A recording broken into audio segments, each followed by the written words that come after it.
നടക്കില്ല. ഒരിക്കൽ ഈ ഇറയത്തിരുന്ന് എന്റെ പ്രസാദിന് വേണ്ടി ഞാൻ ചോദിച്ച കുട്ടിയാവണം. എനിക്കകെ പേടി തോന്നുന്നു. ഒടുവിൽ വിശാലിന് എന്തെങ്കിലും സംഭവിച്ച അതെനിക്ക് താങ്ങാനാവില്ല രാമേട്ട. വൈകിപ്പോയടോ, വളരെ വൈകിപ്പോയി.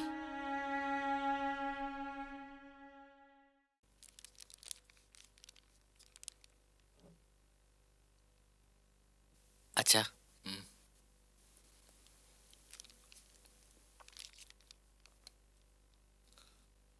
ശങ്കര, ബാലമാമയെന്ന് തോന്നുന്നു. ആ വരൂ.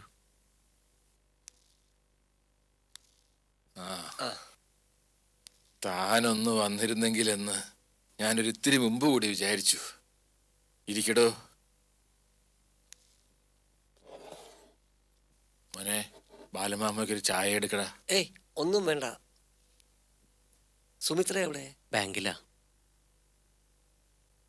1-2 ദിവസമായി ഇങ്ങോട്ടൊന്ന് വരണം, തന്നെ കാണണമെന്ന് മനസ്സ് പറയുന്നു. വിധി നമ്മളെ കൊണ്ട് പലതും ചെയ്യിക്കുന്നുണ്ട്. നമ്മൾ ആഗ്രഹിക്കാത്തതും നമ്മൾ ഇഷ്ടപ്പെടാത്തതുമായ പലതും. എന്തു ചെയ്യാൻ? ഇങ്ങനെയൊക്കെ ആകും മനുഷ്യജന്മം. മോഹിക്കുന്നത് കിട്ടാതിരിക്കുക, പ്രതീക്ഷിക്കാതിരിക്കുന്നത് കിട്ടുക.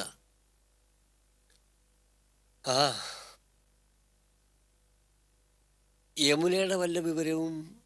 ഇല്ല ബാലമാമ, ഒരറിവുമില്ല. ഈശ്വര, എവിടെയാണെങ്കിലും സുരക്ഷിതയായിരിക്കണേ. ഈശ്വരനിപ്പോ ശത്രുത ഒരേ ഒരു കുടുംബത്തോടെ ഉള്ളൂ ബാലരാമ. ശങ്കർജിയുടെ കുടുംബത്തോട്. പരീക്ഷിച്ചിട്ടും ശിക്ഷിച്ചിട്ടും അദ്ദേഹത്തിന് തൃപ്തിയായില്ല. വീണ്ടും വീണ്ടും ശിക്ഷിക്കുകയാണ്. അങ്ങനെയൊന്നും വിചാരിച്ച് നിരാശപ്പെടല്ലേ ശങ്കര. പരീക്ഷണങ്ങൾ ഉണ്ടാകാം, പക്ഷേ അതൊക്കെ പുതിയൊരു നന്മയ്ക്ക് വേണ്ടി ആവാം എന്ന് പ്രതീക്ഷിച്ചൂടെ? യമുനയുടെ കാര്യം തന്നെ എടുക്ക്.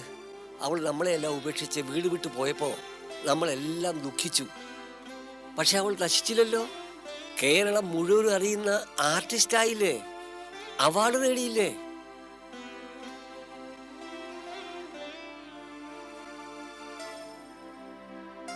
സുമിത്രയെ ഞങ്ങൾക്ക് നഷ്ടപ്പെട്ടു എന്നത് ശരി തന്നെ. ഒരുപാട് ടെൻഷൻ അവൾ അനുഭവിച്ചു. പക്ഷെ ഇപ്പോ പ്രസാദിനെ പോലെ സുമിത്രയ്ക്കും ഒരു നല്ല ജീവിതം കിട്ടാൻ പോവല്ലേ. അതാണ് ഞാൻ പറഞ്ഞത്, എല്ലാം നന്മയ്ക്കായിരിക്കുമെന്ന്. എത്ര നല്ല ഫിലോസഫി.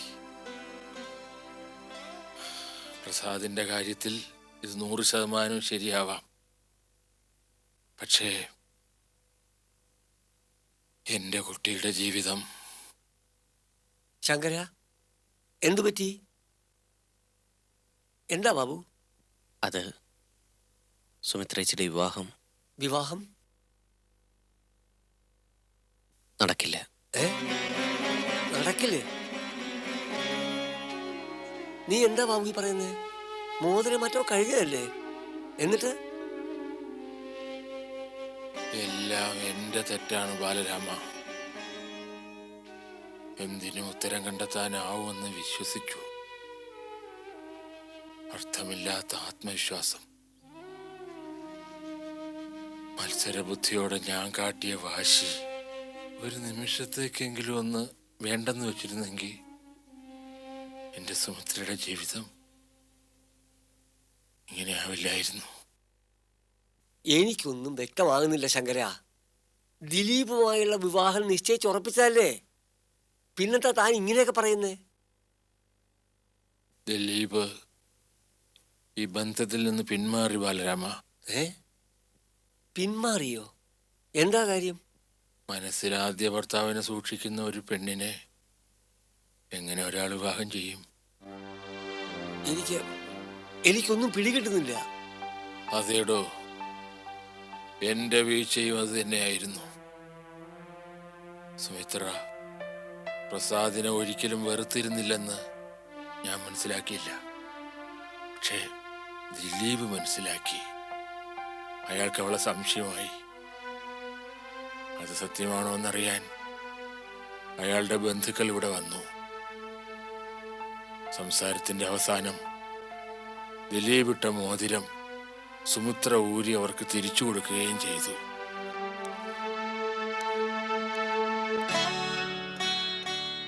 ഇതായിരുന്നു മനസ്സിലെങ്കിൽ പിന്നെ പിന്നെ എന്തുകൊണ്ട് സുമിത്ര? താൻ നേരത്തെ പറഞ്ഞില്ലേ വിധി നമ്മളെ കൊണ്ട് ഓരോ വേഷം കെട്ടിക്കുന്നുവെന്ന്. അത് തന്നെ. ഒന്ന് മാത്രം എനിക്കിപ്പോ അറിയാം, എന്റെ കുട്ടിയുടെ ജീവിതം ഞാൻ തന്നെ ഇരുട്ടിലാക്കി.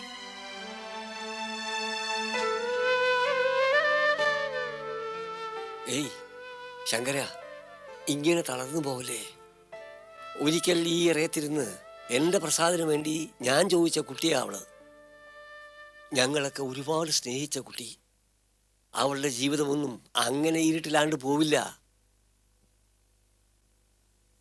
വൈകിപ്പോയടോ, വളരെ വൈകിപ്പോയി എന്ന് ഞാൻ വിശ്വസിക്കുന്നില്ലെങ്കിലോ?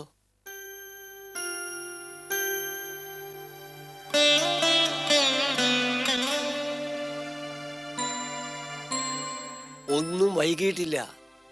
ദൈവം അത് തന്നെയാണ് നിശ്ചയിച്ചിട്ടുള്ളതെങ്കിൽ അത് മാത്രമേ നടക്കാവൂ. തൻ്റെ ബാലരാമനാ പറയുന്നേ.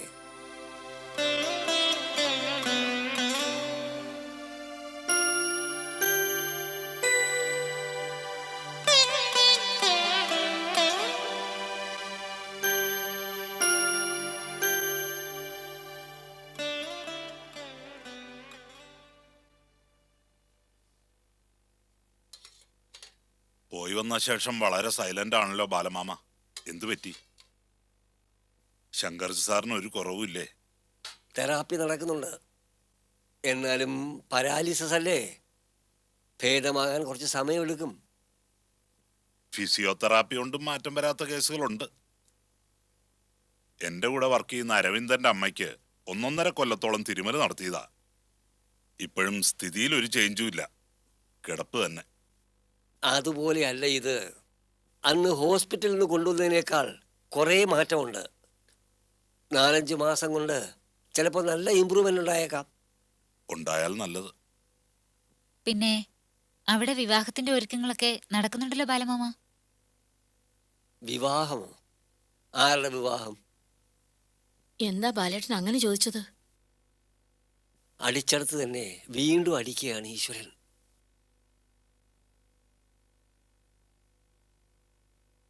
സുമിത്രയുടെ വിവാഹം മുടങ്ങി.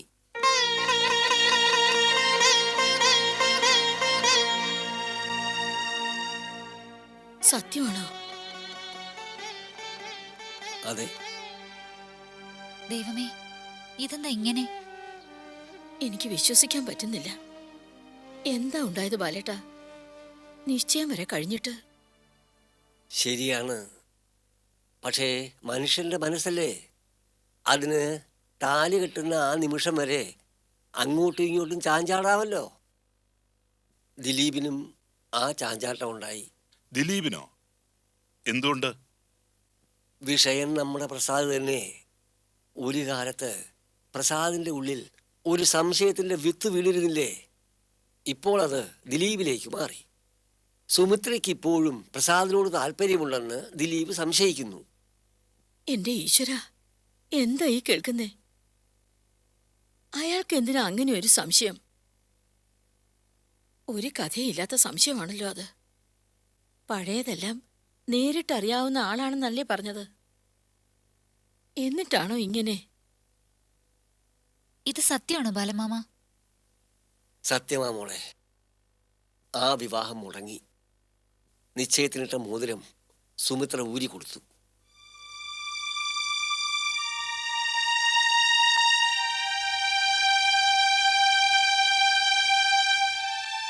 ഇതൊക്കെ ദൈവനിശ്ചയമാണെന്നേ ഞാൻ പറയും. കൊടുത്തത് തിരിച്ചു കിട്ടുന്നു. കുറച്ചു കാലം പ്രസാദിനെ സംശയരോഗിയും മനോരോഗിയും ഒക്കെ ആക്കി സന്തോഷിച്ചതല്ലേ? അതിനുള്ള വിധിയുടെ മറുപടിയാണിത്. അനുഭവിച്ചേ മതിയാകൂ. അങ്ങനെ പറയരുത് രമേശ. ദുരന്തങ്ങൾ കൊണ്ട് ആകെ തളർന്നിരിക്കുന്ന ഒരു കുടുംബമാണത്. നിനക്കറിയാമല്ലോ. മനസ്സുകൊണ്ടാണെങ്കിലും പഴയ കണക്കുകൾ തീർക്കാൻ നമ്മൾ ശ്രമിക്കരുത്. ഒന്ന് നീ ഓർമ്മിക്കണം, ഒരിക്കൽ ഈ വീട്ടിലെ മരുമകളായിരുന്നു സുമിത്ര. നീയും ഞാനും സുഭദ്രയും പാർവതിയും എല്ലാം ഇഷ്ടപ്പെട്ട മരുമകൾ. അവളുടെ ജീവിതം ഒരിക്കൽ തകർന്നു പോയതിൽ നമുക്കും പങ്കുണ്ട്. ഇപ്പോഴിതാ ആ തകർച്ച ഒരിക്കൽ കൂടി. അതിൽ സഹതപിക്കണമെന്നില്ല, പക്ഷേ സന്തോഷിക്കരുത് നമ്മൾ.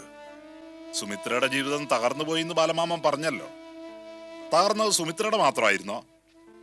നമ്മുടെ പ്രസാദിന്റെ ജീവിതം തകർന്നില്ലേ? എല്ലാവരും കൂടി അവനെ ഭ്രാന്തനാക്കിയില്ലേ? ഒറ്റപ്പെടുത്തി ഇരുട്ടിലേക്ക് വലിച്ചെറിഞ്ഞില്ലേ? അതിൽ ഈ സുമിത്രയ്ക്കും പങ്കില്ലെന്ന് പറയാൻ പറ്റുമോ? നീ പറഞ്ഞതിൽ സത്യമുണ്ട്. ആരുടെയൊക്കെയോ ധാരണകളും കണക്കുകൂട്ടലുകളും പിഴച്ചു. അങ്ങനെയാണ് ഈ ദുരന്തങ്ങൾ അത്രയും സംഭവിച്ചത്.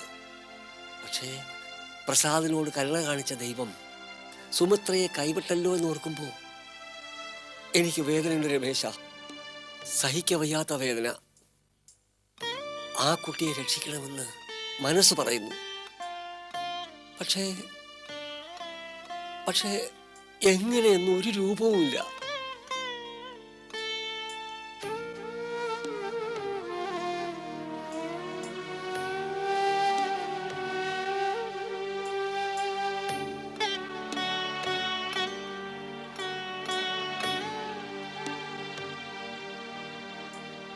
സുമിത്ര രക്ഷപ്പെടുന്നതും രക്ഷപ്പെടാതിരിക്കുന്നതും ഇപ്പൊ നമ്മുടെ ചിന്താ വിഷയമേ അല്ലെന്നാണ് എന്റെ വിശ്വാസം.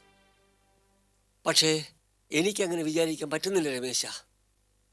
ഒരു സത്യം നമുക്ക് എല്ലാവർക്കും അറിയാം, പ്രസാദ് ഒരിക്കലും ഡൈവോഴ്സ് ആഗ്രഹിച്ചിരുന്നില്ല. സുമിത്രയോട് ചെയ്ത തെറ്റിന് പ്രായശ്ചിത്തം ചെയ്യാൻ അവൻ തയ്യാറുമായിരുന്നു, ഇല്ലേ? അതെ, തയ്യാറായിരുന്നു. അത് മാത്രമല്ലല്ലോ, നമ്മൾ ഓരോരുത്തരും ആ അച്ഛനെയും മകളെയും ചെന്ന് കണ്ട് അപേക്ഷിച്ചതല്ലേ ഒരു വീണ്ടു വിചാരത്തിന് തയ്യാറാകാൻ. എന്നിട്ട് അവര് വഴങ്ങിയോ? ഇല്ല, പ്രസാദല്ല, ദിലീപായിരുന്നു അപ്പ അച്ഛനും മകൾക്കും പ്രധാനം. സുഭദ്രേ, ഞാൻ പറയുന്നതിലൊരു പക്ഷേ യുക്തി ഉണ്ടാവില്ല, പക്ഷേ മനസ്സിൻ്റെ വേദനയുണ്ട്.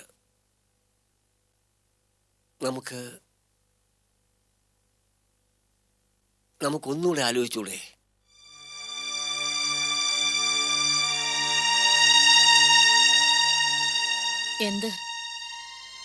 എന്താലോചിക്കുന്ന കാര്യമാ ബാലേട്ടൻ പറഞ്ഞത്? പ്രസാദും സുമിത്രയും അവരിപ്പോഴും പരസ്പരം ഇഷ്ടപ്പെടുന്നുണ്ട്, ഒന്നിക്കാൻ ആഗ്രഹിക്കുന്നുമുണ്ട്. അതൊരു സത്യമാണെന്ന് നിനക്കും എനിക്കും നമുക്കെല്ലാവർക്കും അറിയാം.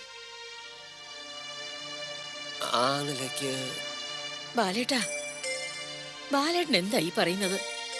രേഖയുമായുള്ള വിവാഹ തീയതി നിശ്ചയിച്ച് കാർഡും അടിച്ചിട്ട് അത് വേണ്ടാന്ന് വെക്കാനോ? അതല്ല, പക്ഷേ ശങ്കരന്റെ മനസ്സിലും ഇങ്ങനൊരു ആഗ്രഹമുണ്ടെന്ന് അറിഞ്ഞപ്പോ ഞാനും ആ വഴിയൊന്ന് ചിന്തിച്ചു പോയി. ശങ്കർജി സാർ അങ്ങനെ പറഞ്ഞോ? പറഞ്ഞില്ല, പക്ഷേ അത് മര്യാദയാണോ ബാലമാമ? ഒരു തെറ്റും ചെയ്യാത്ത രേഖയോട് അങ്ങനെ ചെയ്താൽ ദൈവം പൊറുക്കുവോ? കൂട്ടുകാരന്റെ രോഗവും കണ്ണീരും സെന്റിമെന്റൽ ഡയലോഗും ബാലമാമയെ വീഴ്ത്തിക്കളഞ്ഞു അല്ലേ? പഴയതെല്ലാം, പ്രസാദ് അനുഭവിച്ച യാതനയും അപമാനവും എല്ലാം ബാലമാമ മറന്നു അല്ലേ? മറന്നോളൂ. പക്ഷെ ബാക്കി ആരും അതൊന്നും മറക്കാൻ പോകുന്നില്ല. മരണം വരെ മറക്കാൻ പോകുന്നില്ല, അത് തീർച്ചയാ.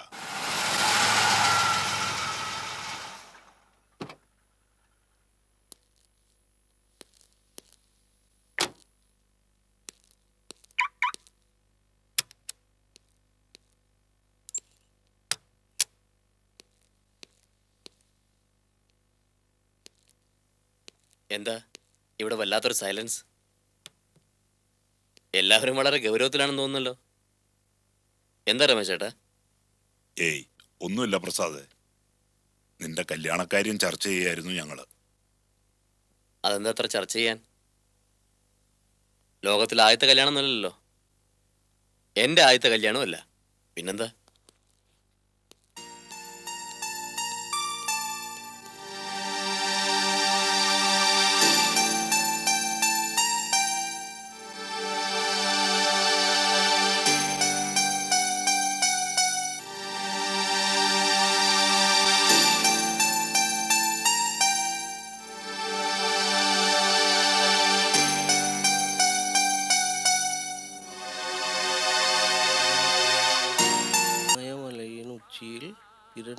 சென்று வெற்றி அடைந்தார்கள்.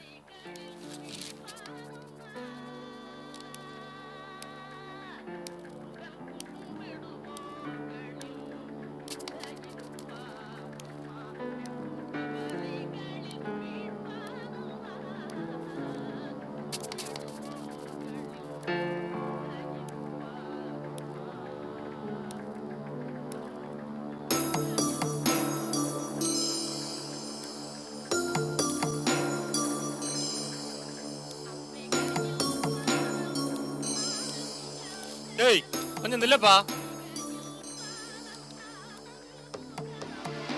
யாரப்பா நீ? ഏയ് ഒന്നുമില്ല ചുമ്മാ சும்மாவா?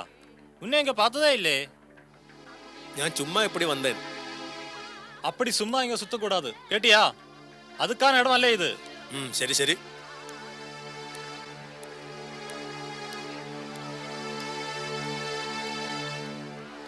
என்ன வாசுதேவா? கொஞ்ச நேரமே ஒருத்தர் இங்க சுத்திட்டு இருக்க. பார்த்துட்டு என்னவோ சரியில்லாத தோணுறது. கேட்டப்ப சொல்றேன் சும்மான்னு. போய் சொல்றேன். திருட்டு பெண்பாடுன்னு சில பேர் இறங்கியிருக்க. அதோட சேர்ந்தவனாகும். நாம ஜாகிரதையா இருக்கணும்.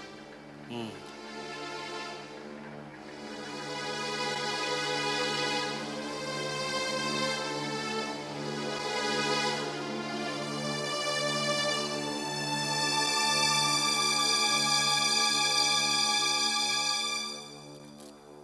എന്താ രാമേട്ടാ? ഒരുത്തൻ നമ്മുടെ പഠിക്ക വന്ന് നിരീക്ഷിച്ചു പോയെന്ന്. யாரு? அந்த ഡാനിയലോടെ ആളാക്കുമോ? ചാൻസ് ഇருக்கு.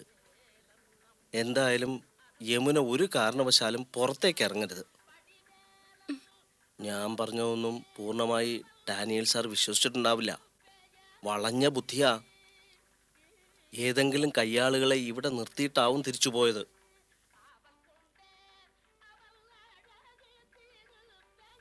ഉറപ്പാ. എന്നെ നേരത്തെ തന്നെ സംശയമുണ്ടല്ലോ. ശരിയാ. വിശാലിനെ ഒട്ടും സംശയം ഇല്ലാന്നായിരുന്നല്ലോ ഞങ്ങളുടെ ധാരണ. പക്ഷേ വിശാലിന്റെ മൂവ്മെന്റ്സ് അയാൾ ഒബ്സർവ് ചെയ്യുന്നുണ്ടായിരുന്നു. അങ്ങനെയല്ലേ അന്നമ്മച്ചേട്ടയുടെ വീട്ടിൽ ഞാൻ ഉണ്ടെന്ന് കണ്ടുപിടിച്ചത്? ഭയങ്കരനാ. നമ്മൾ മനസ്സിൽ കാണുന്നത് അയാൾ മരത്തെ കാണും. അയാള് ഇനിയും വന്ന എന്നെ ഇവിടെ ഒളിപ്പിച്ചതിന്റെ പേരില് നിങ്ങളെ... അങ്ങനെയൊന്നും കടന്ന് ചിന്തിക്കണ്ട. നമ്മൾ കരുതലോടെ ഇരിക്കുക. ബാക്കിയൊക്കെ വിധി.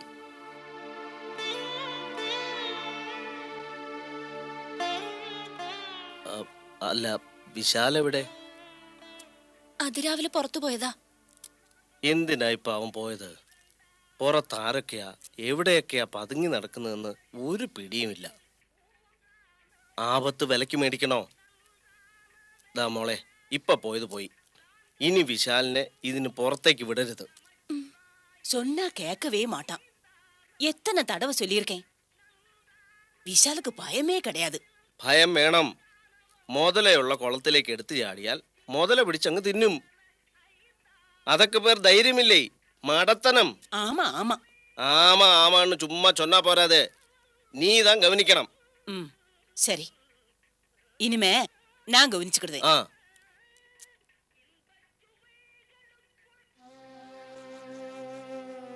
அம்மா, நீ ஒருத்தி இங்க இருக்கன்னு ஒரு ஈ காக்காவுக்கு கூட தெரியக்கூடாது. ஆ.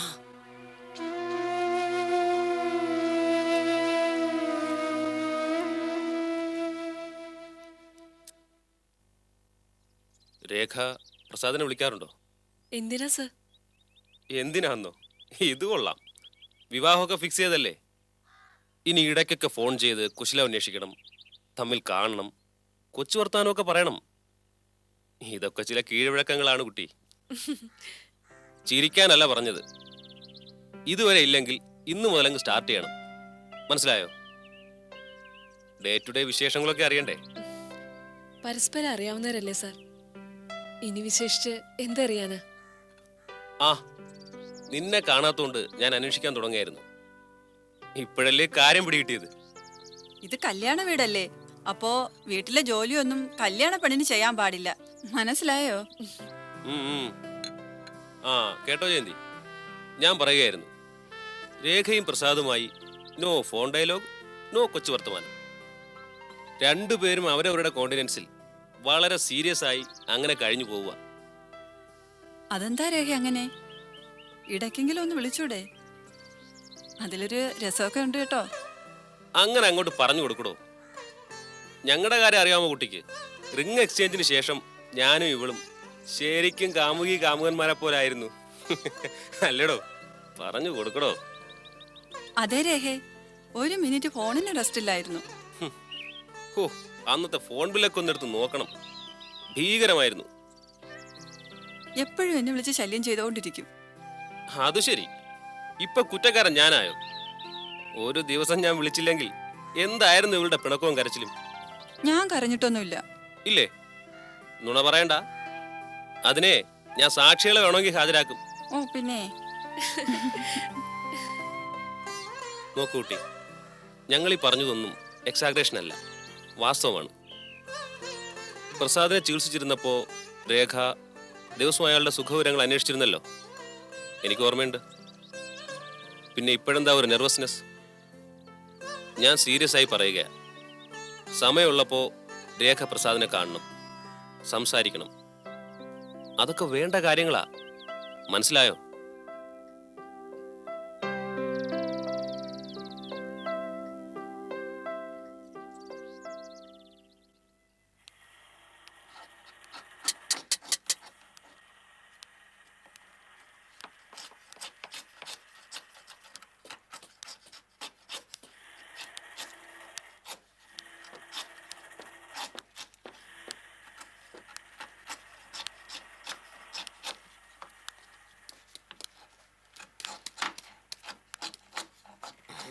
You carry on.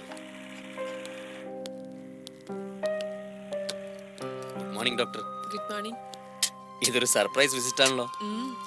Engineer പ്രസാദിന്റെ ജോലിയോടുള്ള commitment ഒന്ന് ചെക്ക് ചെയ്യാൻ വന്നാണെന്ന് കൂട്ടിക്കോളൂ. വളരെ സന്തോഷം. ചെക്കിംഗ് കഴിഞ്ഞ് റിപ്പോർട്ട് എഴുതുമ്പോ ഒരു പാസ് മാർക്കെങ്കിലും കൊടുക്കണം എഴുതണേ. ആലോചിക്കട്ടെ. ഇതെന്താ സംഭവം? ഷോപ്പിംഗ് കോംപ്ലക്സാ. ഓ, ഞാൻ വിചാരിച്ചു ഹോസ്പിറ്റലായിരിക്കുന്നു. അത് സ്വാഭാവിക. നമ്മൾ പ്രവർത്തിക്കുന്ന ഫീൽഡ് അനുസരിച്ചാവുമല്ലോ നമ്മുടെ കാഴ്ചപ്പാടും.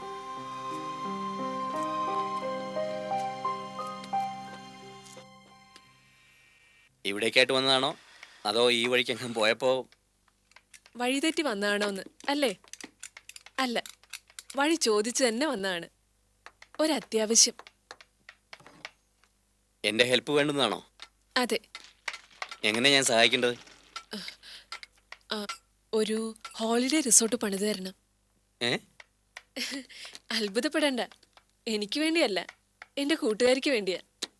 അത് ശരി, ഞാൻ കരുതി ഡോക്ടർക്ക് വേണ്ടിയാണെന്ന്. അല്ല, ദുബായിലായിരുന്നു കക്ഷി കുറെ നാളായിട്ട്. ഇപ്പോ തിരിച്ചു വരാൻ ഉദ്ദേശിക്കുന്നു. വരുമ്പോ ഏതെങ്കിലും ഒരു നല്ല പ്രോജക്റ്റ് സ്റ്റാർട്ട് ചെയ്യണമെന്ന് അവക്കൊരു മോഹം. ഹോസ്പിറ്റലായിക്കൂടെ ചോദിച്ചില്ലേ? ഏയ്, മറ്റുള്ളവരുടെ പണം കൊണ്ട് നമ്മുടെ സ്വപ്നങ്ങൾ സാധിക്കാൻ പാടില്ലല്ലോ. ശരിയാ. കായലിന്റെ തീരത്ത് അവൾക്ക് ഒരേക്കർ ഭൂമിയുണ്ട്. റിസോർട്ട് അവിടെ പണിയാൻ അവൾ ഉദ്ദേശിക്കുന്നത്. നല്ല ഐഡിയ ആണല്ലോ. എന്നാ പിന്നെ വൈകണ്ട, ഫ്രണ്ടിനെയും കൂട്ടി ഒരു ദിവസം ഓഫീസിലേക്ക് വന്നോളൂ. അവള് നാട്ടിലെത്തിയിട്ടില്ല, ദുബായിലാ. അത് പറഞ്ഞല്ലോ, നാട്ടിലെത്തിയാൽ ഡോക്ടർക്ക് ഒഴിവുള്ളൊരു ദിവസം നോക്കി വന്നാൽ മതി. പ്രസാദിന്റെ സൗകര്യം നോക്കണമല്ലോ. ഞാൻ എപ്പോഴും അവൈലബിളാ, ഇതല്ലേ എൻ്റെ ജോലി. ബൈ ദ ബൈ, ഫ്രണ്ടിന്റെ പേരെന്താ? സുകേശിനി. കുറച്ച് പഴയ മോഡൽ പേരാണെന്ന് തോന്നുന്നു അല്ലേ? അതെ, പക്ഷേ ആള് വളരെ മോഡേണാ. ഇനിയിപ്പോ മോഡേൺ അല്ലെങ്കിലും നമുക്ക് റിസോർട്ട് പണിയാട്ടോ, ഒരു തടസ്സവും ഇല്ല. ആഹാ, ഡോക്ടേഴ്സ് ഒക്കെ എന്താണോ വർക്ക് സൈറ്റിൽ? അത് ഞാനൊരു കൺസ്ട്രക്ഷൻ വർക്കിന്റെ കാര്യം പറയാൻ വന്നതേ ഉള്ളൂ. അതെ, ഒരു ഹോളിഡേ റിസോർട്ടിന്റെ കാര്യം. എന്തായി പറയുന്നത്? പുതിയൊരു റിസോർട്ട് പണി തരാൻ ടൈം കുറെ പിടിക്കില്ലേ? നാട്ടിലിപ്പോ നിലവിലുള്ള ഏതെങ്കിലും ഒന്ന് സെലക്ട് ചെയ്താ പോരെ? പോരെ നമ്പൂതിരി? മതി, അത് മതി പ്രസാദ്. ഹണിമൂണിന് ദിവസവും ഇനി അധികം ഇല്ലല്ലോ. അതെ അതെ, നിങ്ങളെ കൊണ്ട് തോറ്റല്ലോ. ഇത് ഡോക്ടർക്ക് വേണ്ടിയുള്ളതല്ല, ഡോക്ടറുടെ ഫ്രണ്ടിന് വേണ്ടി പണിയുന്ന. മനസ്സിലായോ? സോറി സോറി ഡോക്ടർ, ഞങ്ങൾ വിചാരിച്ചു. ആ, നിങ്ങൾ അതേ വിചാരിക്കൂ. ഞങ്ങൾ അതും ഇതും കൂടെ കണക്ട് ചെയ്ത് ചിന്തിച്ചു പോയി. വാ, കൂടുതൽ ഡയലോഗിന് നിന്നാൽ ഇതിലും ബ്ലീച്ച് ആവേണ്ടി വരും. അതെ, വരട്ടെ. ശരി പ്രസാദ്. എന്നാ പിന്നെ ഞാനും പോയിക്കോട്ടെ. പ്രസാദിന്റെ ജോലിക്ക് തടസ്സാവണ്ട. ഹേയ്, അത് സാരമില്ല. തിടുക്കമില്ലെങ്കിൽ ഒരു ചായയൊക്കെ കുടിച്ചിട്ട്. വേണ്ട പ്രസാദ്, ഞാൻ പിന്നീട് വരാം. സുകേഷിനെയും കൂട്ടിയാവൂലേ? സുകേഷിനി, ആ സുകേഷിനി, അതെ, ദുബായിന്ന് അവള് വന്നിട്ട്. ഓക്കെ പ്രസാദ്.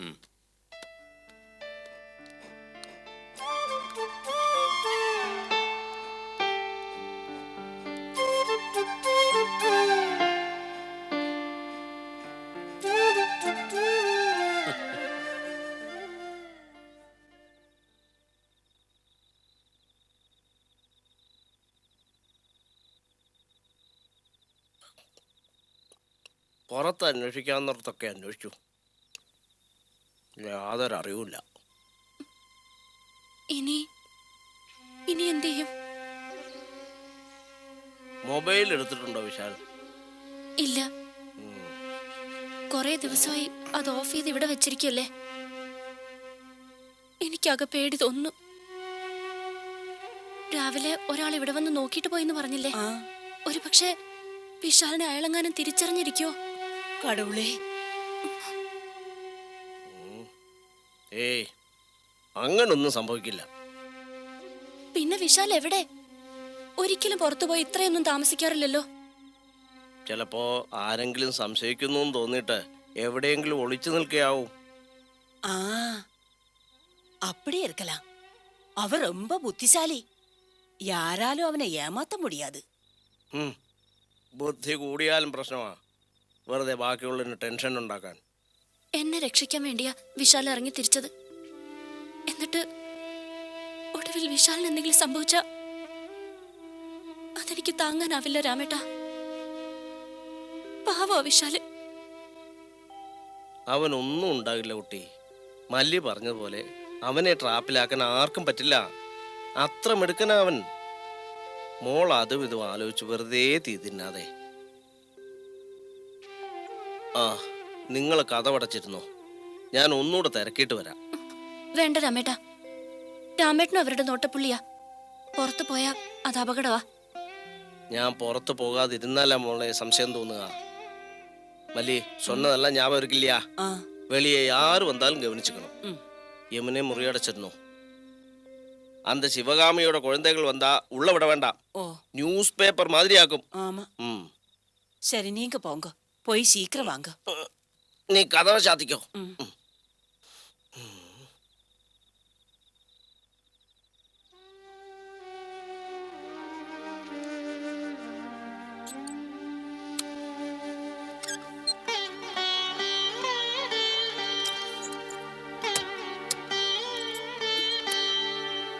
ഈശ്വരാ.